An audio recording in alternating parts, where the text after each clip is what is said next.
This is News 6 Tonight. Hello and welcome to News 6 Tonight. Glad to have you with us. It is Thursday. We're having a good week so far. I feel like It's a these busy weeks are week. just flying by. There's a Yeah. lot going on, a lot Mhm. of news to talk about tonight. My name's Matt Austin. I am with the lovely Ginger Gadsden. Hello, thank you for joining us tonight for the Thursday edition of News 6 Tonight. And as usual, we have a lot cooking for you. And we want to just get you updated on some of the big headlines that we think are pretty important today. And we know you're busy, so we're going to get right to it. This is the story that has made international headlines, and it's a local story because it happened to a Titusville teen. It's a family feud that has turned tragic. And I know you know this story. We know it intimately. It's a courtroom showdown just hours before 18-year-old Anna Kepner's memorial service is set to happen in Titusville. And of course, Anna Kepner is the 18-year-old who was found dead in her stateroom aboard the Horizon Carnival cruise ship earlier this month. And the mystery was, what in the world happened to this 18-year-old girl? Well, we found out so much more today because of a custody battle happening between their mom, or the stepkid's mom. Her stepmom. Yeah, her stepmom and an ex-husband. They share two children, an 8-year-old girl and a 16-year-old. And we learned from these court proceedings in the hearing today that the 16-year-old son is a possible suspect in his stepsister's murder. Whatever happened on that cruise ship. They had an online hearing in court today where a lot of things were revealed. Our News 6 investigator, Mike DeForest, breaks it down for us. Anna Kepner's 16-year-old stepbrother, quote, is a suspect in her death on a Carnival cruise ship. That information is not coming from law enforcement. It's coming from the 16-year-old's parents. Those parents were just in court.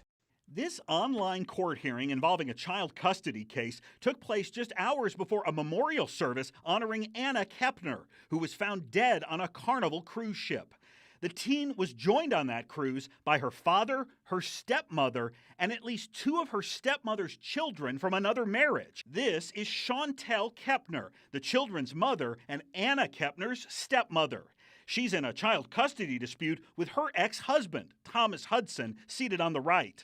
The former couple says their 16-year-old son, quote, is a suspect in his stepsister's death. It's our understanding that because the cruise was in international waters, that the young child, not the 9-year-old, but the 16-year-old, was allowed to drink. Just a lot of circumstances that showed that the mother in this case was not exercising appropriate supervision over this child. There are videotapes on the ship that confirm that there was absolutely no drinking. So clearly, you can start to see that family dynamic that has just fallen apart. And there's so much dispute and fighting going on there, and just ending with the tragic death of Anna Kepner. And there's still so many questions. The 16-year-old is now currently not even in custody or charged because, as Mike mentioned, the FBI has not revealed that he is a suspect. It came from this court hearing and his own parents saying that he is a suspect in this case. Yeah, and he has a younger sister. An almost 9-year-old sister. They don't seem to want him around. That's why he's staying with a relative. May be accused. So yeah, they're having to put him with a relative, which I don't. If under these circumstances, this must be a very close relative. It has to be, and it has to be somebody who already understands the family dynamic, so they feel comfortable enough saying, okay, I can keep this 16-year-old no problem, and I can keep him away from your daughter while everything is resolved. Have you ever seen a story like this where we're not getting reports because it's the FBI, but we're having to report on it based on a side case? Yeah. This custody battle that's going on is Never the in only my thing life. really giving us information. I've never seen anything like it. Never in my life. And the sad part of the story, all of it's very, very sad because you hate to see this family fight like this. But there's an 18-year-old who is dead. And this court hearing, all of this fighting and this dispute is happening just hours before they have a memorial service for her in her town. And she is very beloved, had a bright future ahead of her. It's going to be held at the Grove Church. And earlier today, they were saying upwards of 600 people were expected to attend her memorials. 600 people for this 18-year-old whose life had barely started. She was a cheerleader, beloved in the community, a church member, and was about to go into the military. So she had a very bright future ahead of her. And it's just sad that all of this is happening. People started dropping off flowers at the memorial service who didn't even know her. They just felt like they needed to come and pay their I think respect. a lot of people, not just in Titusville, but in Central Florida, feel a connection Yeah. when there's a case like this that's drawn in national attention. You see these pictures of this beautiful girl, Yeah. and people feel like they know her or they want to help in some way. But it's a very sad case that we're seeing. We saw her mom, so we've been hearing about Oh, her yeah. stepmom. It's a little confusing. And then you have her father who was on the cruise with her. Yeah. And then today I saw a soundbite of her mom Her saying, mom. I'm going to go to the funeral and I'm going to dress so people don't recognize me. Apparently she's short. She's going to wear heels. She's going to wear a I wig, which don't I wish understand what's going on. that was one of those things I don't really think news station. I wish she hadn't told people, because if Yeah. you really wanted to go Be anonymous. incognito, Just go and people are be gonna anonymous. go and they're going to recognize you based on what you already Here's said on the the news. tragic thing, Matt, besides the 18-year-old who is gone, is that we're hearing from her stepmom, we're hearing from her dad, we're hearing from her mom. We can never hear from her. Mhm. So we'll never know her side of the story and what really happened. Her voice is silenced in all of this, and that is really the real tragedy. It is, yeah. It's very sad. And unfortunately, our next story is pretty sad as well and strange. Okay, so two sisters in Ocala. Oh my gosh. They are going through it right now. So their mom passes away, which I've probably the worst way to lose somebody. She took her own life. So they're really in the midst of this grieving. They bury their mom. Then they go back to their mom's place within a reasonable amount of time. I think it was 6 days. About a week. later. About a week, yeah. And they go there to take care of their mom's belongings, to sift through her Yeah. stuff, which is a sad process. Oh. They get in the door, the place is empty. It looks like somebody took everything It's like they out. ransacked it. And not only that, they find these little shreds of paper. So the people had not only gone through all of her stuff and taken everything, they also shredded all of her documents in her house. Who knows? So Why would you do that? pictures? No, it seems like it would be robbers or something, but it turns out it was the apartment complex where she lives. So our investigator, Erica Berguglio, looked into this. She got both sides to try to figure out why and how something like this could happen. And here's what she found. Their mom took her own life. It's something two sisters are still trying to come to terms with. But what they will not accept is what they found inside their mom's apartment here in Ocala. They say all of their mom's belongings were gone. Kayla Zisk and Kirsten Dorsey's relationship with their mom was complicated. It's been very estranged and distant. But the love was still there. So when they got the call Labor Day weekend that their mom took her own life, they flew to Florida. I said, is it possible that you guys can, just close off the apartment until we get there, because we really would like a chance to go through everything and, get some answers as to why this happened, essentially. What they got a week later was not an answer. And there's nothing here. Everything was empty except for some pictures. But take a look at this body camera video from Ocala police the week before. When officers found Annette deceased, her apartment looked lived in. You can see a TV, a packed kitchen, and pictures show a laptop and other items scattered throughout the apartment. At some point, they cleaned out the apartment. Under Florida law, landlords are not allowed to remove a deceased tenant's belongings until at least 60 days from the date of death. In a statement, the company says our, quote, personnel entered the unit solely for the purpose of securing and assessing the premises. It's possible that in the course of the cleanup and securing process, some personal items were inadvertently removed or disposed of.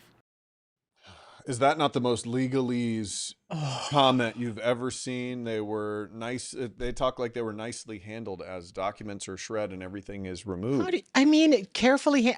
They're shredded. They can never get any of that back. Those are memories that family wanted, perhaps, and they get to decide what to do with it, but now they don't. It is so.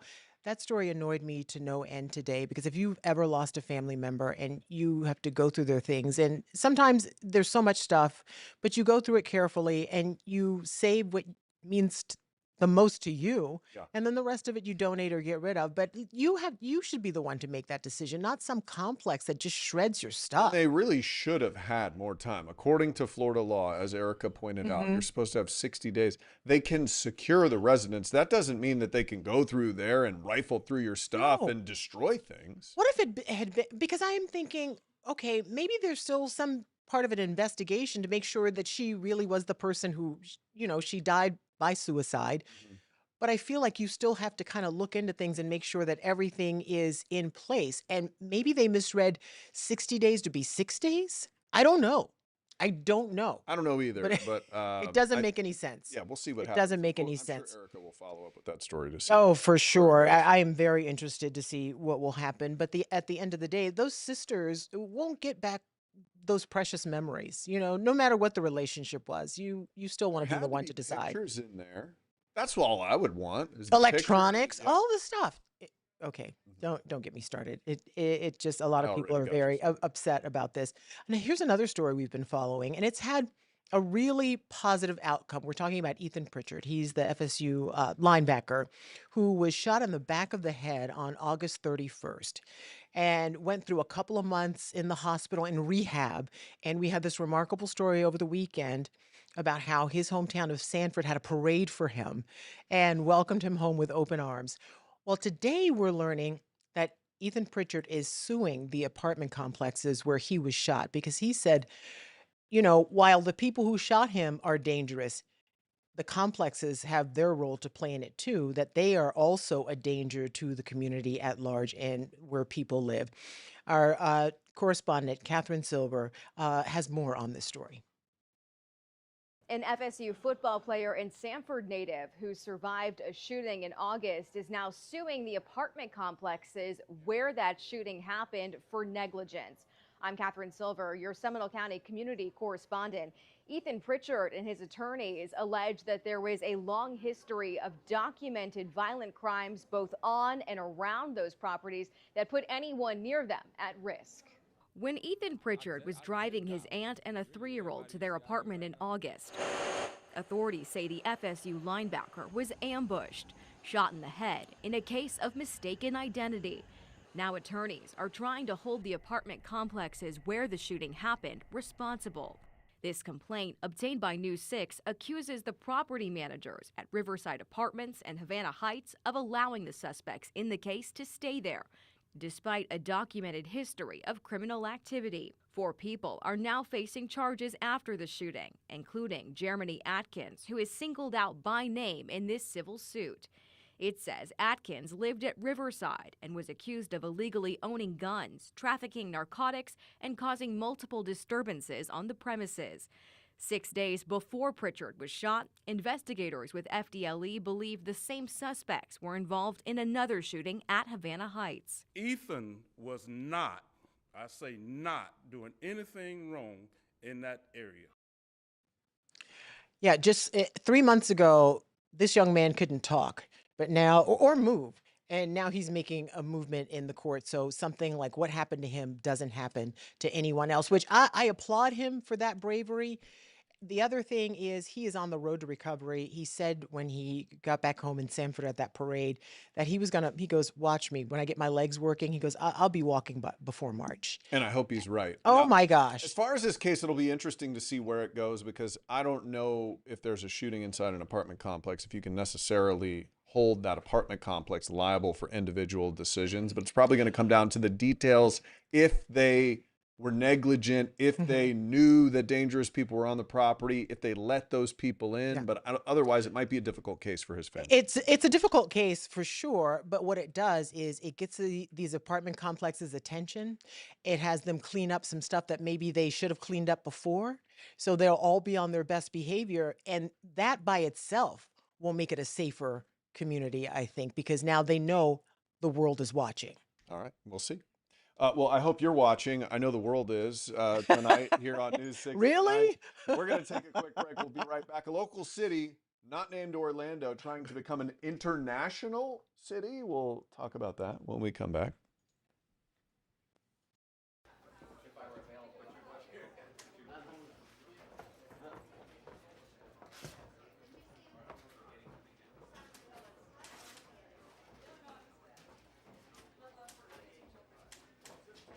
got the latest from the sheriff just a little while ago, I think. So we'll make sure we have that for News 6 tonight.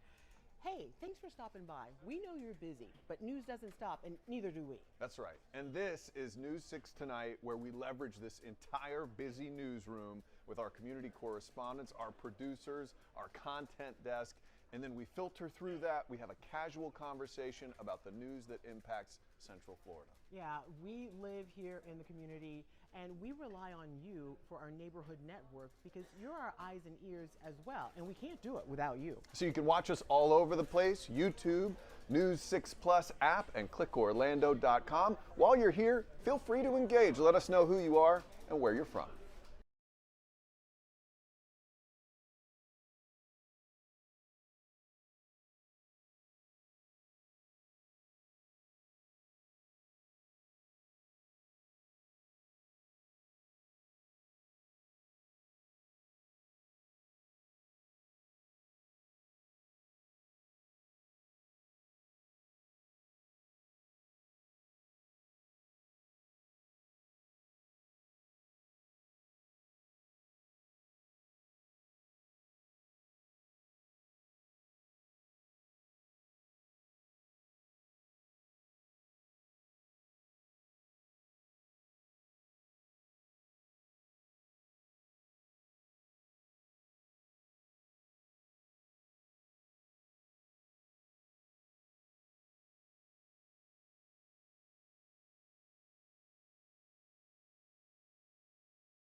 Welcome back to News 6 Tonight. Very nice of Ginger, one of my dearest friends, checking on me in the break to make sure that the chicken wings I had last night settled finally.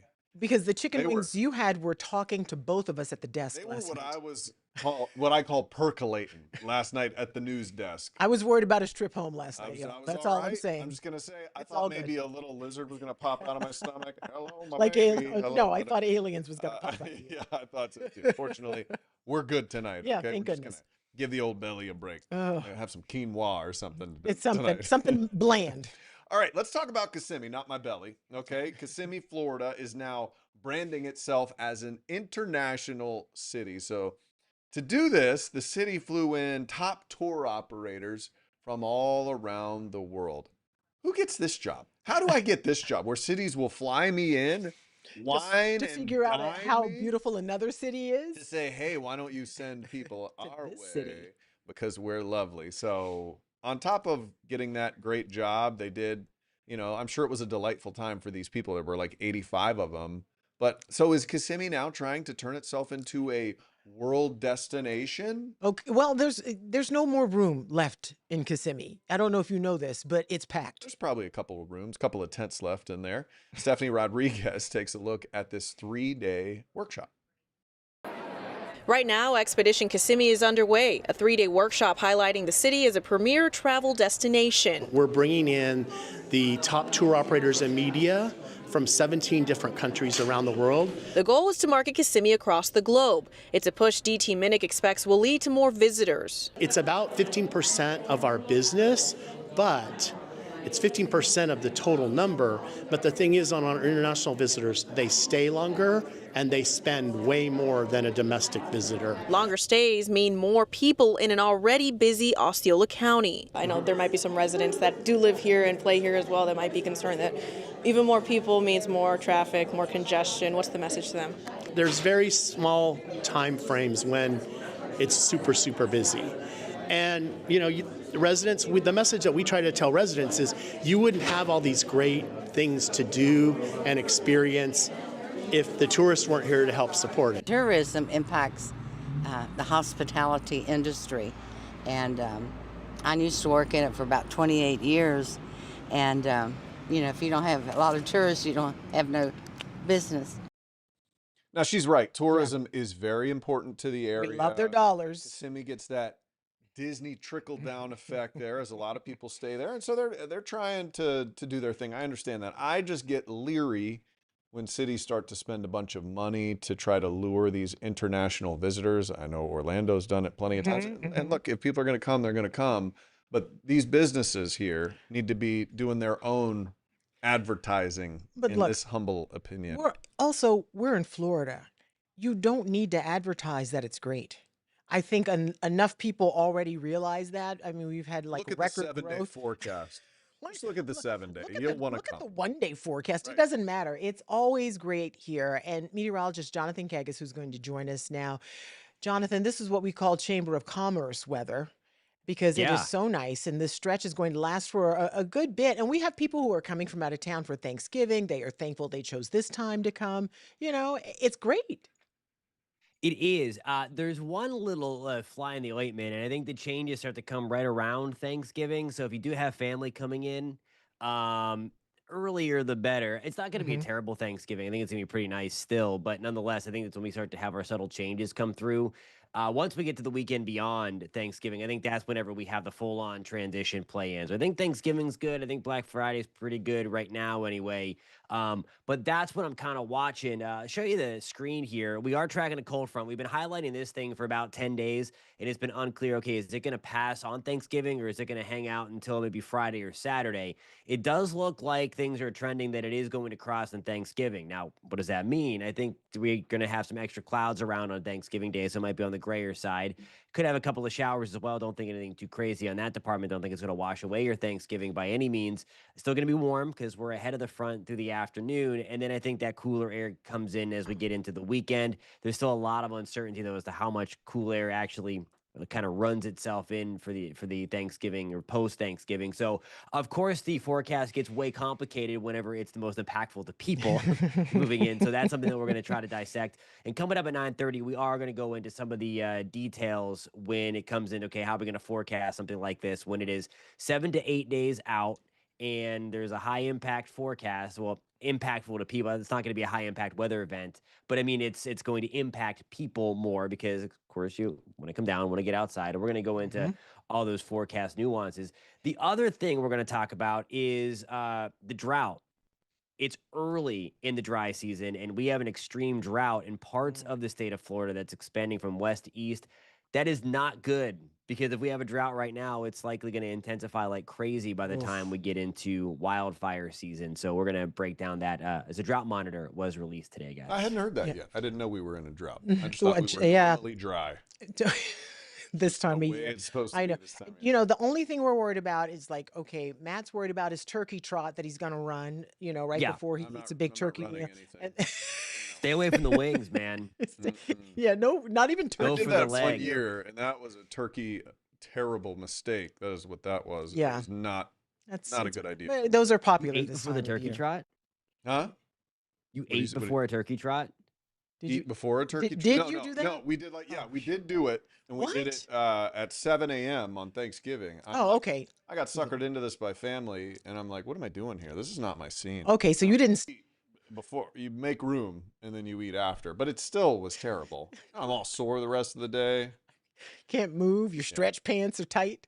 It's not good. Yeah, All right. definitely need the stretchy pants. All right, Jonathan, we'll see you at Keggs, thank 9:30. very Thank much. you. Why has this show been so much about my digestive system? You brought it up. I don't know. You brought it up. Hey, speaking of, Publix impacts my digestive system all the time. We're Okay. gonna talk about how you can maybe renew your tag when you go get a pub sub. I like this idea. We'll be right back. Welcome to News 6 Tonight. We are so thankful that you're joining us here wherever you found us. Yeah, you know what this tells me? If you have made this your new streaming destination, it tells me you're smart. Also, good looking. Because you chose to watch the news in a different way. That makes you really smart. Anybody can give you the news from a teleprompter or an old newspaper. We do it in a fresh new way. That's right. So check us out wherever you like to stream. We have this app for your TV, News 6 Plus. You can find it on Roku and Amazon and whatever your smart TV is cooking. So thank you. We would love to hear your comments down Oh my below. gosh. Yeah. And then we'll show them. Yeah, we will. News 6 Plus. The plus is you. Ooh.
All right, before we go, everybody, when you think of Publix, you think of pub subs. Yeah. I think of BOGOs. If Absolutely. they have a BOGO, sign me up. And I also think Public sushi, oh, some free cookies. oh, that's right. That's right. But I also think of the friendly people who work there. But now you can think of maybe a friendly DMV.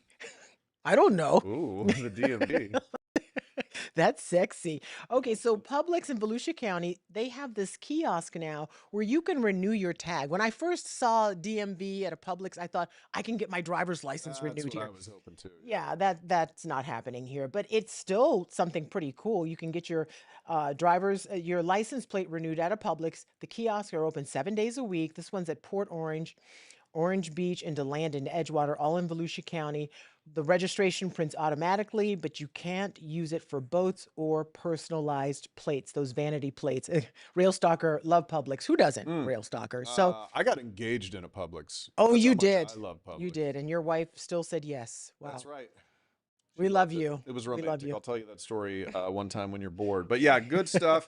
The interesting thing is, though, you can renew your tag pretty easily online. You can I do know, most of the but for stuff people who don't know that, and these are for the people who still weigh themselves on those giant scales. You don't weigh yourself on the scale when you walk by? Only men. I've never seen a woman do that. But they're- Never seen a woman do it. Those scales are perfectly, you know exactly how much you weigh on those things.